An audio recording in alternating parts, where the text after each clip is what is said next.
the Super Bowl. Brady has his 5th.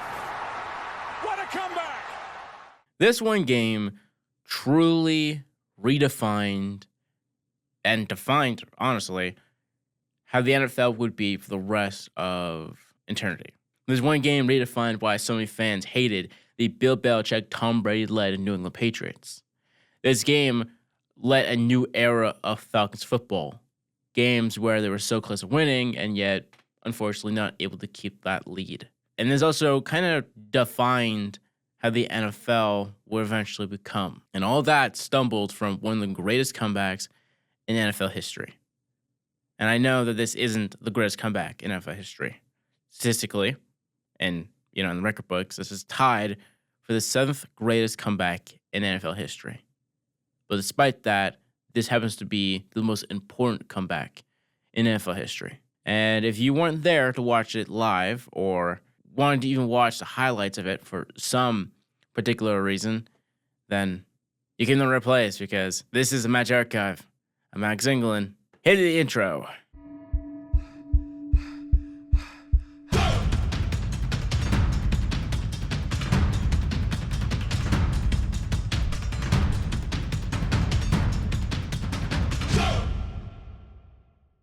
Let's move over to the stats. And I think just looking at the stats-wise, there are probably two big things that you immediately notice looking at the stats. The first thing is New England's rushing game, which is notorious to being, the big thing when it comes to New England, right? Was completely and utterly useless during that game.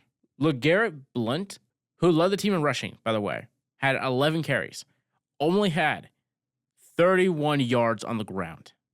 31 yards. That is horrendous.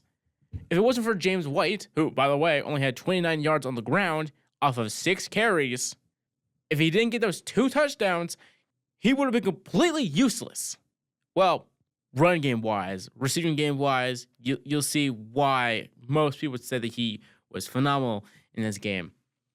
But the other thing is Tom Brady's stats, passing-wise.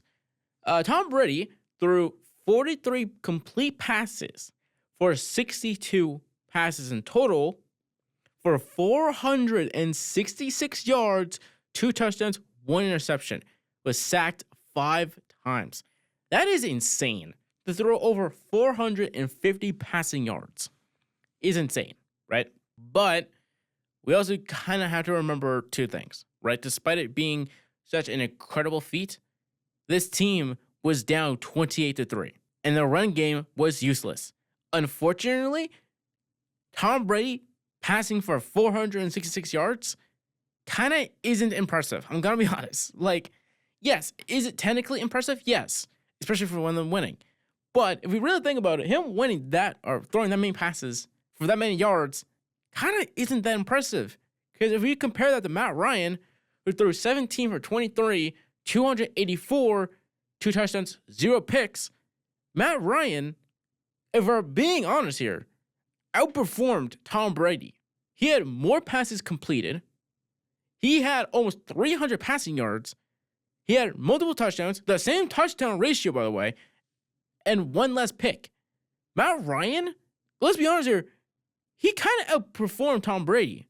But if we're just basing this off of, passing yards, then yeah, obviously Brady outperformed him. But if we're comparing these 2 quarterbacks, let's be honest here, Matt Ryan outperformed Brady. And I mean, it makes sense, right? Because Tom Brady was losing 28-3. It makes sense why he had to throw the ball more and more. His arms getting tired and all that stuff. But going to the running game for Atlanta, and this is also one of the big things if you actually watch the game and not just look at the stats, how do you only have 18 rushes? That is insane. If you're up 28-3, how do you only have 18 rushes? Because the smart thing would be, because this was going into the half. Going into the half, it was 28-3. So you have 2 quarters left. You have so much time to chew down, because that's what you want to make sure you do. You want to shoot the clock down. You want to make sure the other team cannot get the ball and score points on the board. So you run the ball. You chew as much time off the clock. And Devontae Freeman had 11 carries, 75 yards, 1 touchdown. Why do you not give him the ball more? And if not him, why do you not give your other running back, Tevin Coleman, more than 7 carries? This team overall had 104 yards. This team should have had at least 25, if not 30 rushing attempts. And unfortunately, that's on Kyle Shanahan, who was the offensive coordinator for the Atlanta Falcons, who's calling the plays for the offense, because Dan Quinn, who was their head coach at the time, was their defensive minded. He was the one calling the defensive plays, and is currently the head coach of the Washington Commanders. If we head to the receiving game for New England, I know I'm kind of flip-flopping, but receiving game for New England, you get to see way more impressive stats, right? James White. This is where James White really shows. This is where, if anyone talks about James White had a phenomenal game, this is where people are talking about. 14 catches, which, by the way, is almost double the next guy, which is Danny Amendola. But James White, who had 8 catches. James White had 14 for 110 yards and 1 touchdown. Julian Edelman, who is our number 1 receiver, had 5 for 87. We all know the notorious catch. Danny Amendola had 8 for 78. Malcolm Mitchell had 6 for 70. Martellus Bennett, 5 for 62. Chris Hogan, 4 for 57. And Dion Louise, 1 for 2. This is the other big thing when it comes to the New England, Tom Brady, Bill Belichick area that, everyone talks about and hates on. Running game, incredible. Receiving game somehow does anything, because if you don't know football, and I told you, did any of those names sound familiar?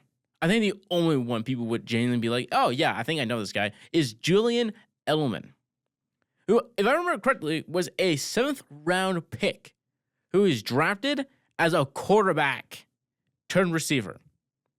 So that's how you know this team, not just this team, the era of Tom Brady and Bill Belichick was just not known for receivers. Because this team attempted to get a lot of good receivers. This team attempted. They went out during, the late 2000s. They got Randy Moss during the getting close to not in his prime, who's known as one of the greatest receivers in NFL history. He did great, but unfortunately, they couldn't win. They brought in Chad Johnson, who was an incredible receiver, also leaving his prime. Unfortunately, that didn't pan out. Unfortunately, during this era, where Tom Brady was, getting closer to 40 years old, mind you, they just decided, yeah, we're just going to make sure your receivers are like C-tier receivers. Like, I'm going to be honest here. Looking back at it, I have no idea who the hell Malcolm Mitchell is or Martellus Bennett is. Like, Danny Amendola and Chris Hogan, those are guys I know of. But, like, if I don't know New England football like I do, if I'm not a fan, I probably will be like, who are these guys? I do not know any of these guys. Julian Edelman, I'm very well aware of. James White, I'm also very well aware of. But there are some guys, even as a Patriots fan, I'm like, who are these guys, right? Looking at the Falcons, we get more of a different story here. One of the most talented receivers in NFL history, Julio Jones, 4 for 87. I'm surprised he doesn't have more, to be honest. Taylor Gabriel, 3 for 76. Devontae Freeman, 2 for 46. Austin Hooper, who is currently a New England Patriots tight end, 3 for 32. Mohamed Sanu, 2 for 25. Patrick DiMercado, 2 for 12. And Tevin Coleman, 1 for 6 and a touchdown. When it comes to, fumbles, Matt Ryan had a fumble. He also lost one for New England. LeGarrette Blount had a fumble. He lost one. But when it comes to the defense is where it kind of really shows out. For New England, let's tackle one of the big guys of this game that really showed out. Trey Flowers, 6 tackles, 4 of them being solo, and 2.5 sacks. We also have Dante Hightower, who is a very known New England's middle linebacker, 2 tackles, 2 solo, and a sack. Alan Branch, 3 tackles, 1 solo, half a sack. Like, there was a lot of guys that really, performed here. Trey Flowers also had 2.5 tackles for a loss. Devin McCourty had 5 tackles, 4 solo, and 1 tackle for loss. Like, again, there was a lot for this team for them. When it comes to the Atlanta Falcons defense, there's also a lot of guys really showing out here. Grady Jarrett had 5 tackles, 4 solos, 3 sacks, and 3.5 tackles for loss. This generally might be the most impressive stat on this entire roster. In fact, this might be the most important, the greatest stat wise on the entire box score for both teams. This is impressive. Like, obviously, there's some other guys like Jalen Collins, 11 tackles, 10 solo. Keanu Neal, 13 tackles, 9 solo. Deion Jones, 9 tackles, 7 solo, and 1 tackle for loss. Like, there's a lot of guys that really performed here. Obviously, the big one for the interception is Robert Elford, who had 1 interception for 82 yards and a touchdown, the famous pick 6 during this game. The first play I want to dive into is an Atlanta Falcons rushing play. This happened to be at the 8-yard line in Falcons territory with 13 minutes and 37 seconds remaining on the first quarter. So this is like pretty early on in the game, 1st and 10. The Falcons are in formation. Matt Ryan receives the ball, and it turns out that it is a halfback pitch. This is where the quarterback receives the ball from the center and pitches it, kind of like a rugby toss, to another player behind him, to the running back. This happens to be Devontae Freeman. Now, Freeman receives the ball at the 1-yard line. So this is a very dangerous play if this happens to be a tackle for loss or just not in the Falcons' favor.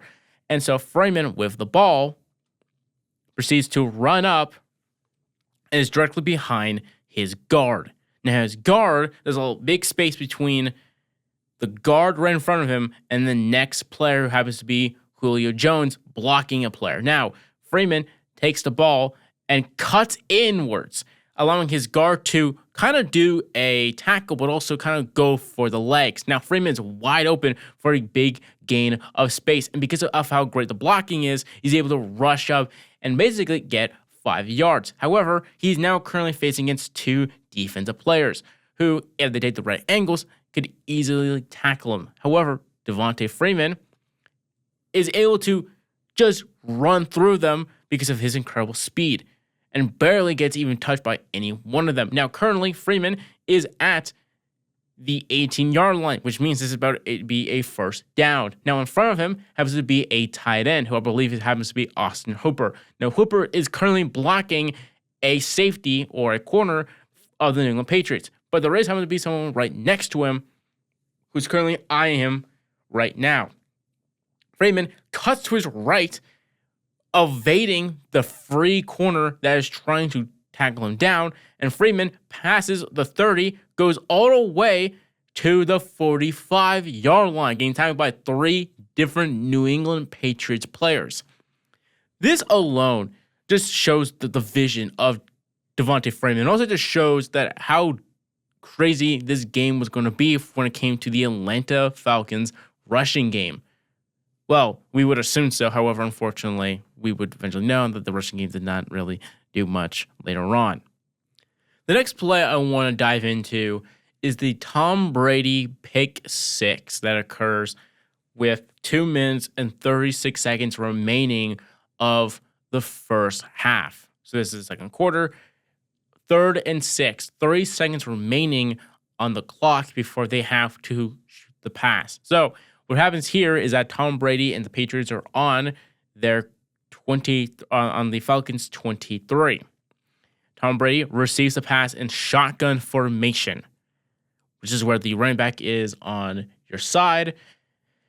And Tom Brady receives the pass, steps back 5 yards, and throws it. Now he's planning to throw it to Danny Amendola. However, this gets picked off by Elford, who runs the football, evades Tom Brady on the angle, and rushes for the easiest pick six imaginable for him. Now, you might be wondering, how exactly did this play truly happen? How did this play immediately crumble for New England? Well, see, what was going to happen here is that when Tom Brady received the football, Danny Amendola was supposed to run kind of like a reverse slant route or a hitch route, where Danny Amendola is lining up and he's supposed to kind of do like an angle to his left, but then immediately do a cut directly to his right, making you think he's going to go for more of an out route and then cuts in for a slant route.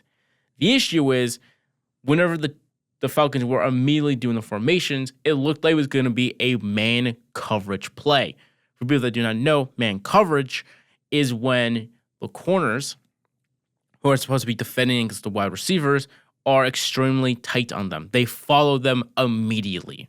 They do not let them go out of their sight. However, immediately, once the play gets snapped, you realize this is not, in fact, a man coverage play. This is a zone coverage.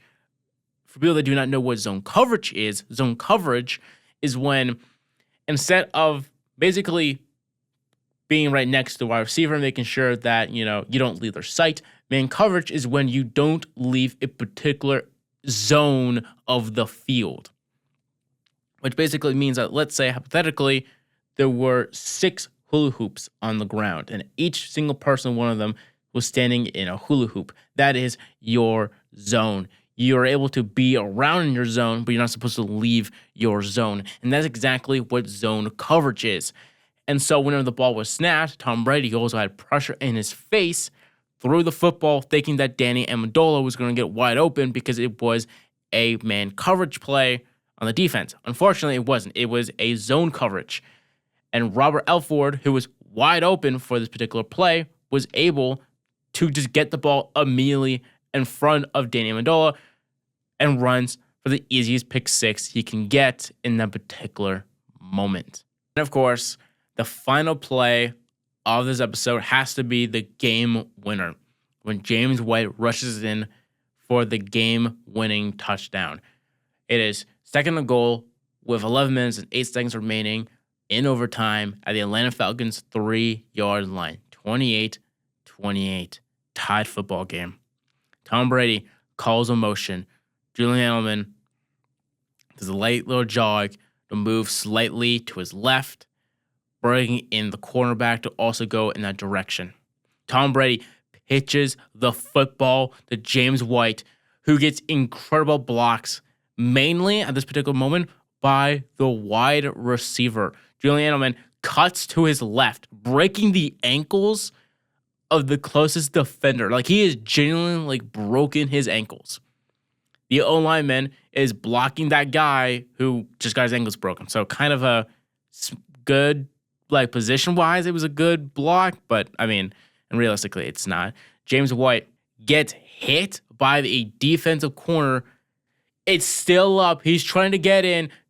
3 other Falcons defensive players are coming in to try to prevent the game-winning touchdown. And unfortunately, he couldn't, as he dives in at the goal line and wins it for the New England Patriots.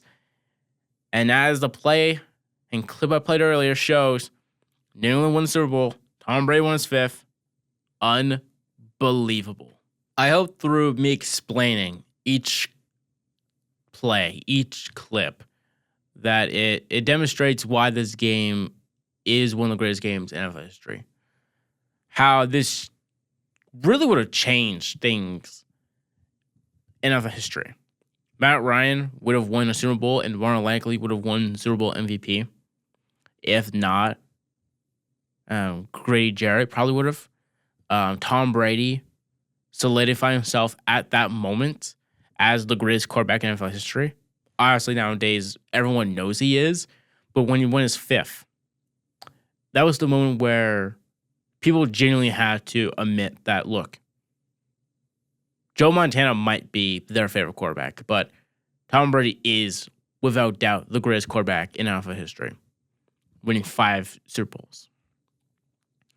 And eventually, Tom Brady would win a 6 in 2018 after losing the Philadelphia Eagles the year after winning this Super Bowl, and then winning against the Rams the year after. And eventually, in 2020, would leave New England to Tampa Bay and winning one there.